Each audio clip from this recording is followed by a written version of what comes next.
नमो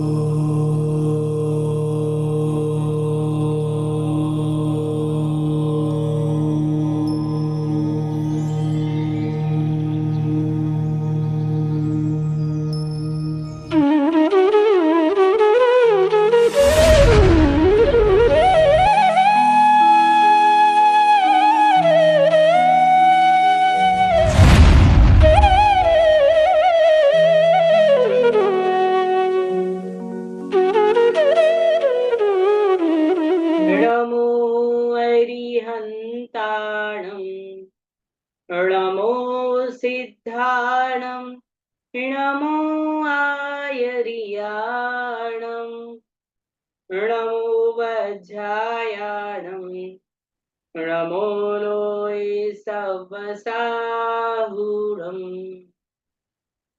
मोक्षमार्गस्य नेतारं भेत्तारं कर्मभूभृतां ज्ञातारं विश्वतत्त्वानां वंदे तद्गुणलब्धये।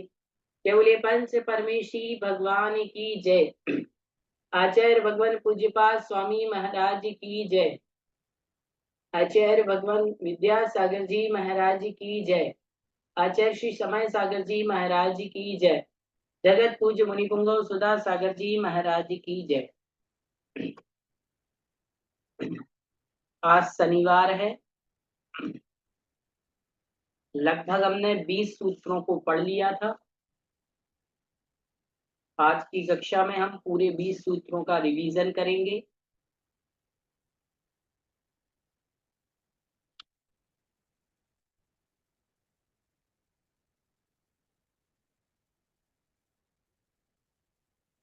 निकाल लीजिए।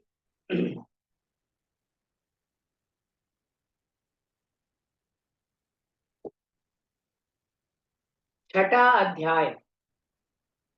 आचार्य भगवंत ने छठे अध्याय में आश्रव तत्व का वर्णन किया है। आश्रव तत्व क्या कहलाता है, क्या आश्रव का स्वरूप है, आइए जानते और समझते हैं। सबसे पहले कहा था इन्होंने काय वांग मनः कर्म योगा सह आश्रव। मन वचन काय तीनों की चंचलता, तीनों की जो क्रिया है उसका नाम योग है और वो योग ही आश्रव है। मन वचन काय के परिस्पंदन से, मन वचन काय की क्रिया से, मन वचन काय की चंचलता से आत्मा में जो कर्म आ रहे हैं वो कर्मों का जो द्वार है वो कहलाता है आश्रव। छह डाला में पढ़ करके भी आए हैं। जो योगन की चपलाई ताते हैं आश्रव भाई, आश्रव दुख कार्य घनेरे बुद्धिवंत तीन निरवेरे। क्या है आश्रव? तो कहा जो योगों की चपलाई, तीनों योगों की जो चंचलता है उसका नाम क्या है? आश्रव। आ गया समझ में? तीनों योगों की चंचलता का नाम क्या कहलाता है? आश्रव कहलाता है। और तीन बातें बताई, मन वचन काय। मन के निमित्त से आत्मा के प्रदेशों में जो परिस्पंदन है वो मनोयोग है। वचन के निमित्त से आत्मा के प्रदेशों में जो परिस्पंदन है वो वचन योग है। और काय के निमित्त से आत्मा के प्रदेशों में जो परिस्पंदन है वो काय योग है। आई थी इतनी बात समझ में? और ये दो प्रकार का है, शुभ पुण्यस्य शुभ पापस्य। पुण्य रूप भी है और पाप रूप भी है। मनोयोग शुभ भी है, मनोयोग अशुभ भी है। वचन योग शुभ भी है, वचन योग अशुभ भी है। काय योग शुभ भी है और काय योग अशुभ भी है। अब शुभ मनोयोग, शुभ वचन योग, शुभ काय योग होगा तो आश्रव शुभ अर्थात पुण्य का होगा। और अशुभ मनोयोग, अशुभ वचन योग, अशुभ काय योग होगा तो आश्रव किसका होगा? पाप का होगा। शुभ मनोयोग, शुभ वचन योग, अशुभ, ये क्या कहलाता है? शुभ और अशुभ। तो अशुभ में कहते हैं झूठ, चोरी, हिंसा, इत्यादि का मन में भाव आना अशुभ मनोयोग है। मुख से झूठ बोलना, कड़वे वचन बोलना, प्राण घातक शब्दों को कहना अशुभ वचन योग है। काय से किसी को मारना, पीटना, झगड़ा करना अशुभ कार्य योग है। इसके विपरीत शुभ, मन में अच्छा भाव रखना, मन में मृदुता का, ऋजुता का, सरलता का, संतोष का भाव शुभ मनोयोग। वचन से मीठा बोलना, दूसरों को कल्याण करने वाले वचन बोलना शुभ वचन योग। शरीर के माध्यम से तप करना, त्याग करना, ध्यान करना शुभ कार्य योग है। ठीक है। फिर स्वामी की अपेक्षा से आश्रव के दो भेद बताए थे। किसकी अपेक्षा से दो भेद बताए थे? स्वामी की अपेक्षा से। स्वामी की अपेक्षा से तात्पर्य क्या है? स्वामी की अपेक्षा से तात्पर्य है कि स्वामी कौन हो सकता है। तो बताया था दो प्रकार का जीव है, एक कषाय सहित और एक कषाय रहित। कषाय सहित जीव 10वें गुण स्थान तक होता है और कषाय रहित जीव 10वें गुण स्थान के आगे 11वें, 12वें, 13वें। तो जो कषाय सहित जीव है 10वें गुण स्थान तक वाला, उसके सांप्रदायिक आश्रव है, क्योंकि वो कषाय से सहित है, अर्थात सांप्रदायिक आश्रव कषाय सहित वाले जीव के होता है। फिर एक ईर्यापत। ईर्यापत आश्रव कषाय रहित जीव के होता है, जो 11वें गुण स्थान, 12वें, 13वें में होता है। ठीक है। फिर सांप्रदायिक आश्रव के भेद बताए 39, जिसमें 5 इंद्रिय स्पर्शन, रसना, घ्राण, चक्षु का, 5 अविरति, हिंसा, झूठ, चोरी, खुशी, परिग्रह, 4 कषाय, क्रोध, मान, माया, लोभ, और 25 प्रकार की क्रियाएं, जिसमें सम्यक्त क्रिया, मिथ्यात् क्रिया, प्रयोग क्रिया, समाधान क्रिया, ईर्यापत क्रिया, प्रादोष की क्रिया, काय की क्रिया, आधिकारिणी की क्रिया, पारिताप की, प्राणातिपात की, दर्शन, स्पर्शन, प्रत्यय की, समन्तानुपात, अनाभोग, स्वाहस्त, अनाकांक्ष, विदारण इत्यादि ये 25 क्रियाएं हैं। 25 क्रियाओं के बारे में भी मैंने आपको बहुत अच्छे से समझाया था। लिखवाया, लिखाने के लिए भी आपको कहा था, लिखा है। अखिलेश जी बता रहे हैं कि हमने नोट्स बनाए हैं, बहुत बढ़िया। साधना जी ने भी बनाए हैं, और 2 लोगों ने बनाए हैं, नगीना जी ने भी बनाए हैं। चलो, जितने लोगों ने बनाए हैं अच्छी बात है, जितने नहीं बनाए हैं बहुत अच्छी बात है कि नहीं? देखो, जिनने होमवर्क किया है अच्छी बात इसलिए है कि वो अपना कल्याण करना चाहते हैं, परीक्षा में भी अच्छे नंबर लाना चाहते हैं, जीवन में भी अच्छे नंबर। और जिनने होमवर्क नहीं किया, वो अच्छी बात इसलिए है, होमवर्क नहीं कर रहे, कम से कम अपने खाने पीने में मगन है, नहीं मिलता समय होमवर्क करने का। होमवर्क करने से आपका फायदा पता क्या है? मैंने पढ़ाया, जो पढ़ा उसका रिवीजन हो जाता है। तो होमवर्क इसीलिए आपको दे रहे हैं, बाकी तो जिनवाणी में सब लिखा ही है, ताकि आपको 1 या 2 प्रश्न लिखने को दे दिए तो 15-20 मिनट जब आप तुरंत उसको लिखेंगे तो आपके माइंड में वो चीज पक्की हो जाएगी। सही बात समझ में? पूरा ग्रंथ 100 बार भी पढ़ेंगे ना, तो अपन को पूरा ग्रंथ कभी याद नहीं होगा, क्योंकि क्षयोपशम ही मति और शुद्ध का पंचम काल में वैसे ही कम है, और उम्र के साथ धीरे धीरे क्षयोपशम भी क्या होता है, कम होता है, और उसका फर्क भी पड़ता है। फिर भी जितना पढ़ रहे हैं उसको लिखेंगे, पढ़ेंगे, दोहराएंगे, तो कैसे ना कैसे वो याद बना रहता है। तो 25 क्रियाओं की हमने चर्चा की थी। फिर आश्रव में विशेषता क्या है? तो आश्रव में विशेषता बताई थी 6 बातें: तीव्र, मंद, ज्ञात, अज्ञात, अधिकरण और वीर विशेष। तीव्र भाव, बहुत ज्यादा क्रोध आ गया। तीव्र भाव, मंद भाव, कम क्रोध आया। लेकिन आश्रव तो दोनों से ही हो रहा कि नहीं? तीव्र भाव से भी मंद से भी। बस अंतर इतना है, संध्या जी कह रही मैंने भी नोट्स बनाए हैं, बहुत अच्छी बात है। तीव्र भाव और मंद में अंतर ये कि तीव्रता के साथ क्रोध कषाय का राकेश जी ने भी बनाए हैं। तीव्रता कषाय के साथ, तीव्र क्रोध के साथ करोगे तो उसका फल कुछ और है, और मंद कषाय के साथ बांधोगे तो उसका फल कुछ और है कि नहीं? जो खूब तीव्र क्रोध करता है, आप स्वयं जानते होंगे कि तीव्र क्रोध व्यक्ति के बहुत पतन का कारण है। मान करो, लोभ करो, लाज, कसाय कोई भी हो, तीव्र नहीं होना चाहिए, हमेशा याद रखो। हम तो इतना तक कहते हैं, तेज गाड़ी भी दुर्घटना का कारण है।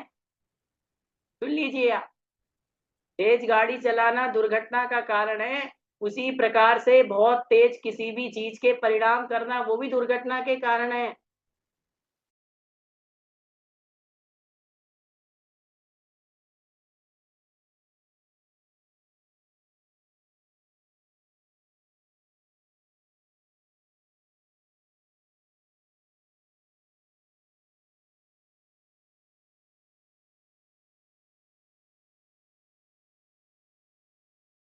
गृहस्थ के लिए बात आ रही है समझ में? आचार्य भगवंतों ने कहा है कि यदि गृहस्थ 24 घंटे मंदिर में बैठ जाए तो क्या होगा? बोले उसकी गृहस्थी डगमगा जाएगी, गृहस्थी बिगड़ जाएगी। और गृहस्थ यदि मंदिर ही ना जाए, 24 घंटे घर में बैठे, तो बोले गृहस्थ बिगड़ जाएगा, है कि नहीं? वो धर्म में लग ही नहीं पाएगा। तो दोनों चीज का क्या बनाना, संतुलन बनाना आवश्यक है। ये हमेशा याद रखना, दोनों चीज का संतुलन। व्यक्ति को हमेशा हर चीज का संतुलन, यदि जीवन में संतुलन नहीं बन रहा ना, तो ध्यान रख लीजिए।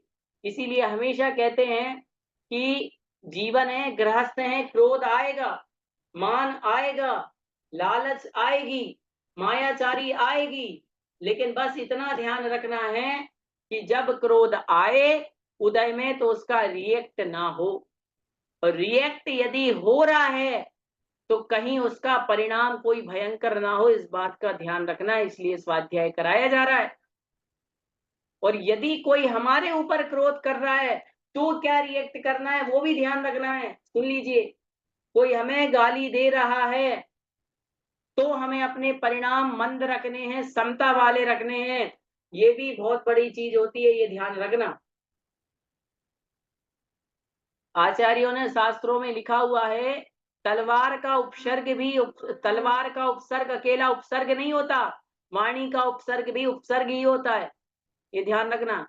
कोई कठोर वचन कह रहा है, उसको सहन करने का नाम भी बहुत बड़ी बात है, ये हमेशा ध्यान रखो। तो तीव्र, मंद, ज्ञात, अज्ञात, जाने अनजाने में भी पाप हो जाता है। जान करके तो करते ही हैं, अनजाने में पाप हो जाता है।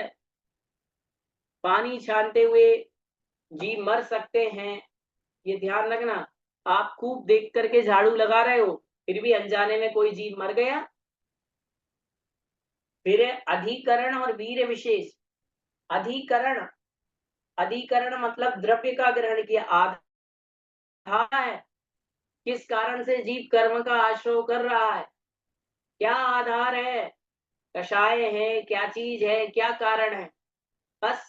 और शक्ति, वीर मतलब द्रव्य की शक्ति विशेष, कितनी शक्ति के अनुसार वो कर रहा है आश्रय, ये क्या कहलाता है, वीर।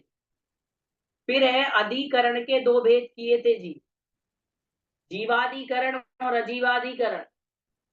जीवाधिकरण में 108 भेद और अजीवाधिकरण में 11 भेद हमने जाने थे, याद है आप लोगों को?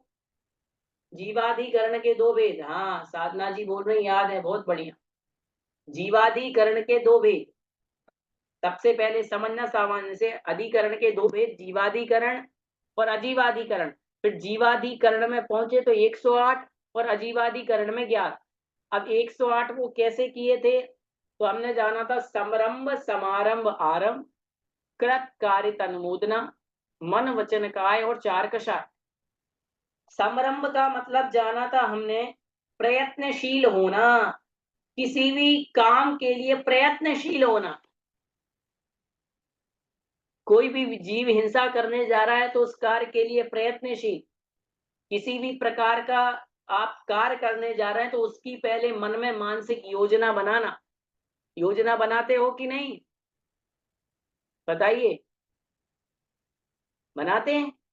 मान लीजिए आपने पिकनिक का टूर बनाया, आप पिकनिक जाने वाले हैं तो टूर तो बनाना पड़ेगा कि नहीं? तो सबसे पहले भाव आएँगे मन में, तो मन में आप सोचोगे कि यार टूर जाएँ कि नहीं जाएँ? आपने डिस्कस किया कि चलो हम टूर चलते हैं और इस बार मंदिर-वंदिर नहीं जाना, खूब तीर्थ और खूब मंदिर कर लिए। अब तो टूर में कहाँ जाना बढ़िया? मनाली-अनाली जाएँगे घूमने। हाँ, बारिश में उत्तराखंड चलो घूमने। तो टूर आपने बनाया मन में, ये कहलाता है समरंभ। मन में जो आपके प्रयत्नशील हो रहे हो, मन में जो चल रहा है कि मुझे टूर पे जाना है, टूर पे जाने के लिए विचार करना, ये समरंभ। समारंभ मतलब सामग्री जुटाना। अब आपने विचार बनाने के बाद सामग्री जुटाना प्रारंभ कर लिया। बोले भाई साहब सबसे पहले तो टिकट बना लो। क्या? बोले सबसे पहले क्या कर लो? टिकट बना लो, कपड़े-वपड़े खरीद लो, शॉपिंग कर लो। बोले वहाँ ठंडी पड़ेगी तो ठंडी के कपड़े रख लो। तैयारी स्टार्ट हो गई, ये हो गया समारंभ। और आरंभ मतलब होता है आप पिकनिक के लिए अपने घर से टैक्सी में बैठ कर के निकल चुके, ये कहलाता है आरंभ। ठीक है? और हर चीज में लगाओ। ऐसे ही भोजन बनाने के लिए हमारी माता लोग सुबह से सोचती हैं कि आज क्या बनाएं। सुबह सुबह सोचेंगी, चलो आज तो अष्टमी है, कढ़ी बना लेते हैं और पूड़ी बना लेते हैं, चावल बना लेते हैं। बुंदेलखंड के लोग हैं तो वो क्या बनाते हैं, उरगट हो, तरह तरह की चीजें बनाते हैं, है कि नहीं? लचका बना लेते हैं, कढ़ी यही बनता है। छोले बना लेते हैं, राजमा बना लेते हैं अष्टमी के दिन। और क्या करोगे, अष्टमी के दिन का भोजन यही है भैया। हाँ, हम लोगों को भी यही मिलता है, स्पेशल थोड़ी मिलेगा। बस, अब आपने सोच लिया कि आज तो कढ़ी बनाना है। अब देखा तो भैया कढ़ी बनाना है तो बेसन तो घर पे है ही नहीं। जल्दी से आपने चक्की लगाई और बेसन पीसना शुरू कर दिया। बेसन ले आए, कढ़ी में डालने के लिए आपको भाई थोड़ी-सी मेथी वगैरह चाहिए। आपने देखा कि मेथी तो ऊपर के डिब्बे में रखी, थोड़ी-सी आपने डिब्बे में से निकाल ली, तुरंत आपने थोड़ा-सा नमक पीस लिया। ये है समरम। और बस, फिर आपने कढ़ाई रख दी और कढ़ी बनाने का काम शुरू कर दिया। बोले थोड़े से जीरे डाले, थोड़ी-सी मेथी डाली, एक में बेसन घोला, पानी डाल दिया, कढ़ी बनने का काम क्या हो गया, प्रारंभ हो गया। ये है समरम। ये उदाहरण आपको आ गया होगा समझ में। ये तो जल्दी आएगा ही। और समरंभ अपन ने 3 काम किए, समरंभ, समारंभ, आरंभ। अब बताओ इसमें मन का यूज़ हुआ कि नहीं हुआ? मन ने ही तो सोचा और वचन ने ही तो बोला भाई साहब मेथी कहाँ रखी है? बोलो। वचन ही तो करता है कि आज ये बना लूँ क्या, घर में पूछते हो कि नहीं? पूछना तो पड़ता ही होगा। फिर काय, शरीर से तो मन, वचन, काय भी इसमें लगा। मन से समरंभ, मन वचन से समरंभ, काय से समरंभ। तो 3 गुणे 3 बराबर 9 होते कि नहीं? फिर ऐसे ये कृत कारित अनुमोदना। अब भैया घर में मम्मी भोजन बना रही है और दीदी बैठी है बड़ी, वो बोले मम्मी एक काम करो तुम ही बना लो, हमारे बस का नहीं है। तो मम्मी से भोजन बनवाना ये कारित, खुद बेटी ने बनाया ये कृत। और बाकी परिवार के लोग सब कह रहे बहुत अच्छी बनी, बहुत अच्छी बनी, बहुत अच्छी बनी, ये अनुमोदना। तो कृत कारित अनुमोदना भी हो गई उसमें, है कि नहीं? तो 3 समरंभ, समारंभ, आरंभ, गुणित कृत कारित अनुमोदना बराबर 3 गुणित 3 बराबर 9, गुणित मन वचन काय, तो 9 गुणित हो गए 3 बराबर 27। और 27 में क्रोध भी होता है, मान भी, माया भी और लोभ भी। चारों कषाय जोड़ लेना, है कि नहीं? कई बार गुस्से में भी आप लोग कढ़ी बनाते हो, बनाते कि नहीं? गुस्से में कभी-कभी होते हो, भोजन बनाते हो, अरे यार आज तो जल्दी है, मंदिर में मुझे विधान करना था और इनने फोन लगा के कह दिया घर पे गेस्ट आ रहे हैं, ये करो, तो गुस्से में आपने बना दिया भोजन। है कि कभी लालच में बनाते हो? आज तो भैया रक्षाबंधन है, भाई लोग आ रहे हैं राखी बांधने के लिए, तो आज तो बढ़िया क्या है, लाभ ही लाभ होने वाला है, लालच में बना लेते हो। तो कषायें भी इसमें हो जाती हैं। तो 108 प्रकार से जीवाधिकरण, ये जीव के आश्रव के भेद कहे, जीवाधिकरण 108 प्रकार का कहा। आ गई बात समझ में? आ रहा हूं। आधार क्या है? यही समरम्भ समारंभ वारम कृत कारित अनुमोदना, यही तो आधार है। आ गया समझ में? फिर है अजीवाधिकरण। अजीवाधिकरण के कितने भेद हैं? 11। निर्वर्तना मतलब रचना, किसी भी चीज की रचना करने का नाम निर्वर्तना है। निक्षेप मतलब रखना, संयोग मतलब मिला देना, और अंतिम बचा निसर्ग मतलब होता है प्रवर्तन। 4 शब्द बताए थे मैंने, और चारों के भेद है क्रमशः। निर्वर्तना के 2, मूल गुण निर्वर्तना, उत्तर गुण निर्वर्तना। ठीक है। फिर उसके बाद 4 भेद है निक्षेप के, अप्रत्यवेक्षित निक्षेप, दुष्प्रमिष्ट निक्षेप, सहसा सहसा निक्षेप और अनाभूत। फिर है 2 प्रकार का संयोग, भक्तपान संयोग और उपकरण संयोग, और निसर्ग 3, काय निसर्ग, मन निसर्ग और वचन निसर्ग। इसके बाद ये चर्चा चली, चलने के बाद आचार्यों ने बताया 8 कर्म के क्रमशः आश्रव के कारण, जिसमें हमने आयु कर्म तक की चर्चा कर ली थी। तो ये ही महत्वपूर्ण है सबसे ज्यादा, ये समझते हैं। आइए, सबसे पहले ज्ञानावरण कर्म। सबसे पहले कौन सा कर्म है? ज्ञानावरण। तो ज्ञानावरण कर्म के आश्रव के कारण क्या बताए?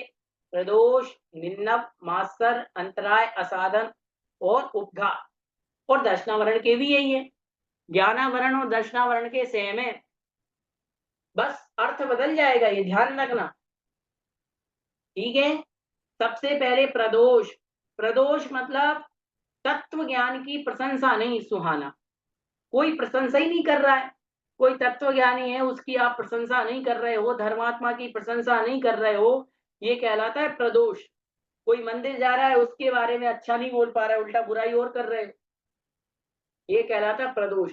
और याद रखना, व्यक्ति क्यों नहीं कर पाता दूसरे की प्रशंसा, ये भी सुन लो। इसलिए क्योंकि उसके अंदर मान कषाय है।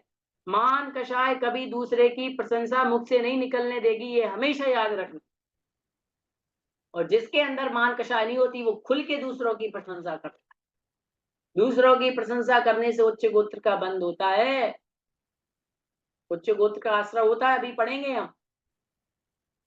निम्नम मतलब होता है जानने के बाद भी ज्ञान को छुपाना।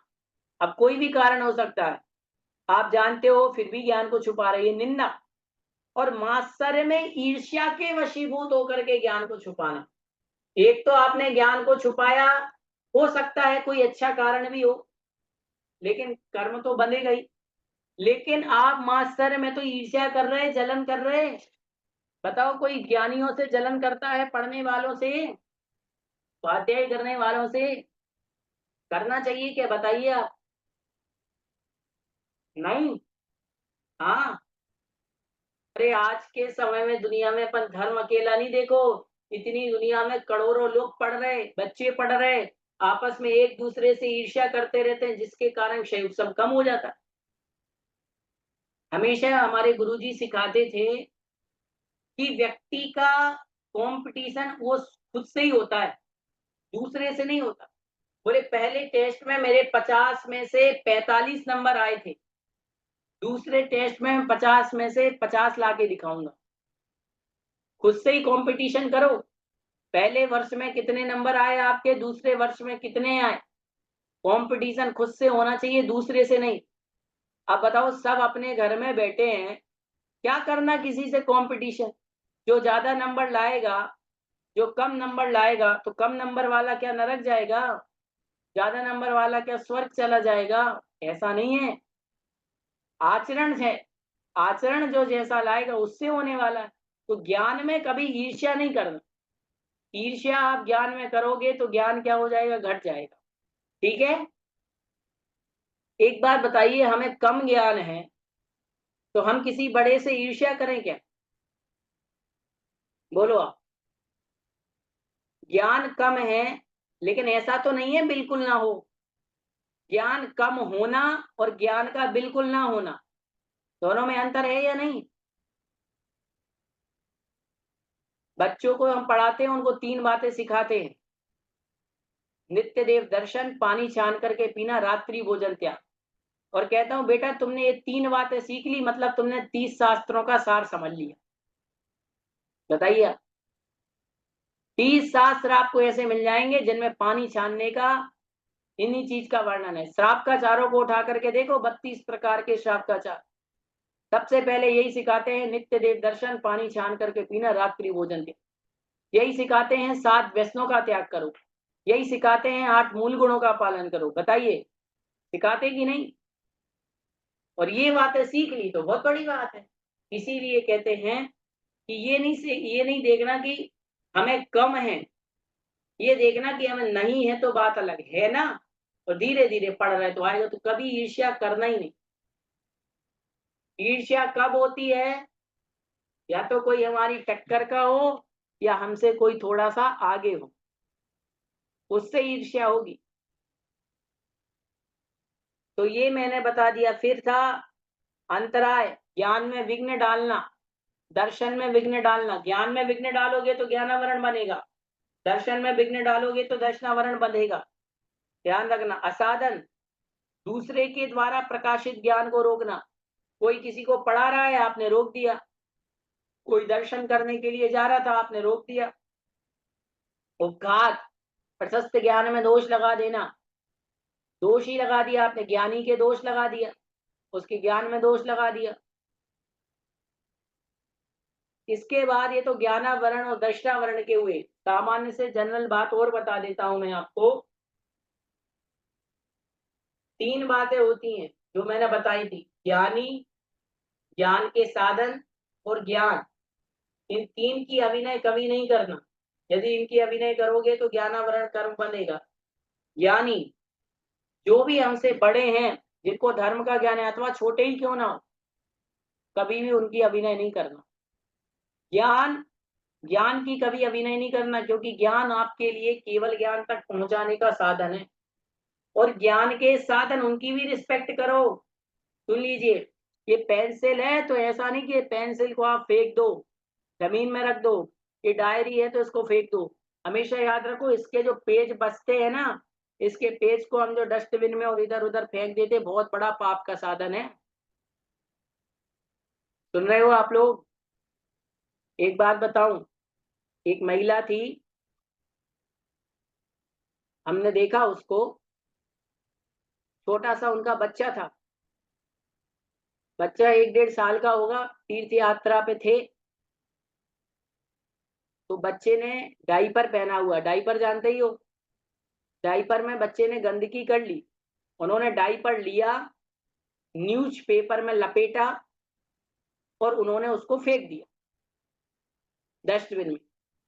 और वो न्यूज़पेपर के अंदर लिपटा हुआ था, और ऊपर से देखा हमने तो न्यूज़पेपर के ऊपर एक महाराज जी की फोटो बनी हुई थी। और प्रवचन लिखे थे महाराज ने, कल के दिन ये प्रवचन दिए। अब आप स्वयं सोचिए कि उन पेपर में महाराज के प्रवचन भी आ रहे हैं, फोटो भी आ रही हैं, धार्मिक गतिविधियां, और हम तो पढ़ करके आए हैं। अक्षर जो जो एक एक शब्द है, ये भी तो श्रुत का भेद है।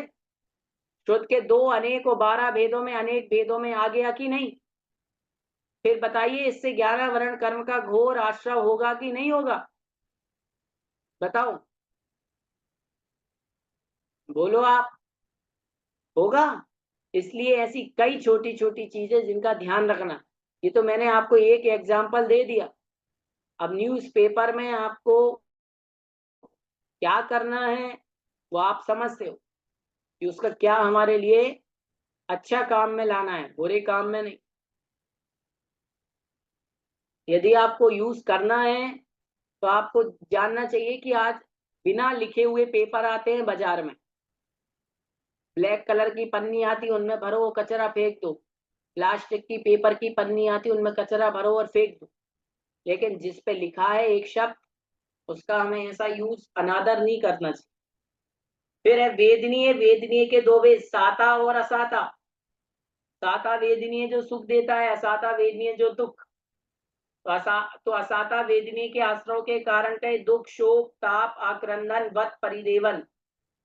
दुख पीड़ा रूप परिणाम, शोक कोई हमारा मिलने वाला था, बहुत प्रेम करते थे, वो बिछड़ गया, दुख हो रहा है, शोक हो रहा है। ताप, संसार में निंदा हो रही है तो पश्चाताप हो रहा है। आक्रंदन, पश्चाताप करते हुए आंसू बहा रहे हो। बद, किसी के प्राणों का घात कर दिया। परिदेवन, अत्यंत दुखी होकर के रुदन कर रहे हो, करुणाजनक। ये क्या कहलाएगा आपका? असाता वेदनीय के आश्रय के कारण। साता वेदनीय के बताए थे मैंने, भूत अनुकंपा, व्रति अनुकंपा, मतलब संसार के सभी जीवों के ऊपर दया करना और जितने व्रती है उनकी सेवा में लगना, दान करना। सराग संयम, अर्थात 5 इंद्रिय और मन के विषय में विरक्त होने पर 6 काय की जीवों की हिंसा ना करने को संयम कहते हैं। पर जो राग सहित संयम होता है उसे सराग संयम।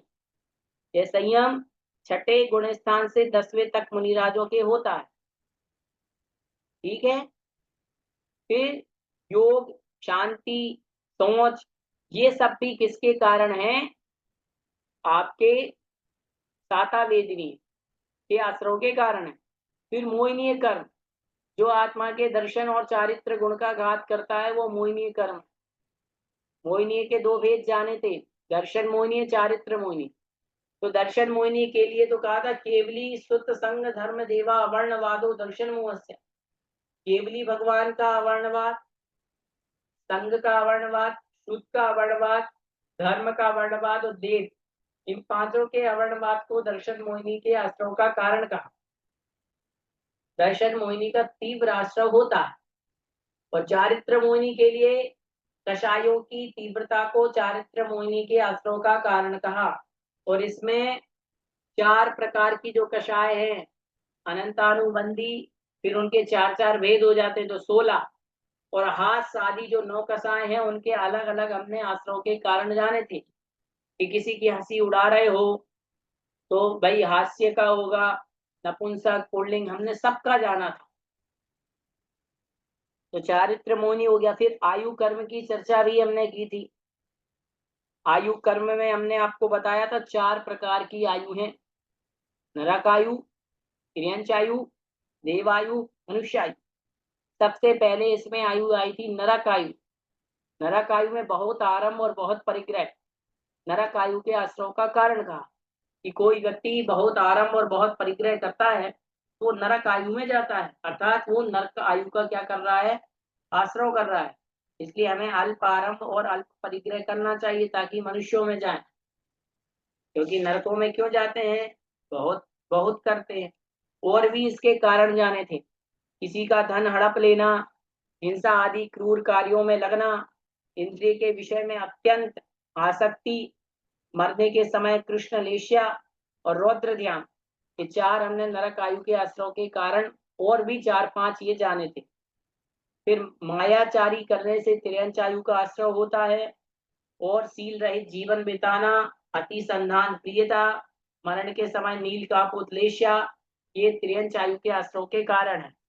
अल्पारंभ और अल्प परिग्रह मनुष्य आयु के आश्रव का कारण है। स्वभाव में विनम्रता रखने से भी मनुष्य आयु का आश्रव होता है। और सील रहित और आव्रत, ये चारों आयु के आश्रव के कारण है। देव के लिए हमने जाना था कि सबसे पहले तो सम्यक दर्शन, सराग संयम, संयमा संयम, बाल तप, अकाम निर्जरा, ये देव आयु के आश्रव के कारण हमने बहुत अच्छे डिटेल से जाने थे। अब 5 मिनट और आपकी कक्षा के बचे हैं। सूत्र नंबर 21 तक हमने पढ़ा था, उसका हमने रिवीजन कर लिया। अब किसी को कुछ पूछना है तो आप लोग पूछ सकते हो।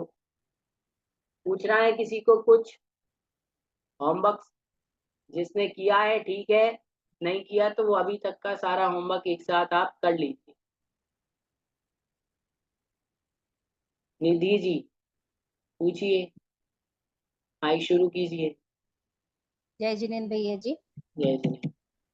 आपने जो बोला ना कि न्यूज़पेपर वगैरह को जिसमें लिखा हुआ हो, तो इनका जैसे अपन वैसा उपयोग नहीं कर रहे कि गंदगी उठाने में, पर फिर भी कभी यानी गिर गया तो अपन डस्टबिन में डाल देते हैं।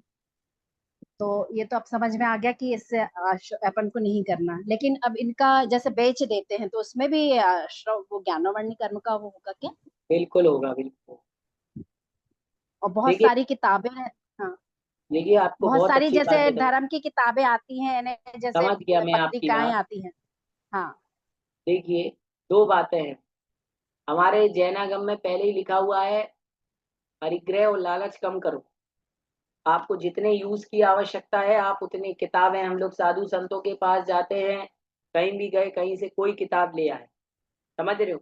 नहीं पढ़ना है मत लीजिए, पढ़ना है लीजिए, पढ़ करके किसी और को दे दीजिए। एक बात, यदि आपके पास घर में बहुत सारी पत्रिकाएं, किताबें या वो इनविटेशन कार्ड आते हैं जिन पे भगवान का नाम लिखा हुआ हो, तो आपको लगता है जो पुस्तकें वेस्टेज हैं उनको तो आप सबसे बढ़िया है जला लीजिए।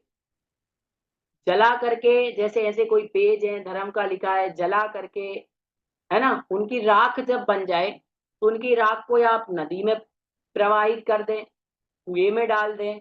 और कुछ नहीं हो रहा है तो अपने घर पे जो गमला रखा होता है आप गमले में डाल, जिस कारण से वो पैरों में भी नहीं गया, उसकी अभिनय भी नहीं हुई। सबसे बेस्ट उपाय है, आई बात, जला करके डिस्ट्रॉय करना।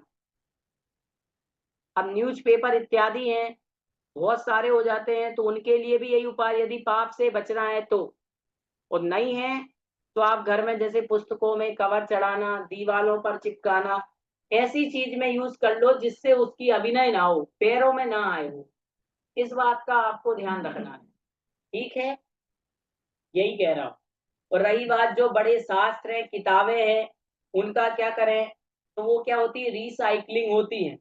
आगरा है और भी गंज वासोदा है, दो तीन जगह, वहां पे आप कांटेक्ट करके इकट्ठे करके, ऐसे नहीं 10 20 50 पुस्तकें अपने मंदिर में इकट्ठा कर लो आप, और भी लोगों से मंगा लो। दीपावली के टाइम जब इकट्ठे हो जाएं तो कांटेक्ट करके वहां पर आप भिजवा दो, पाप से बच जाओगे।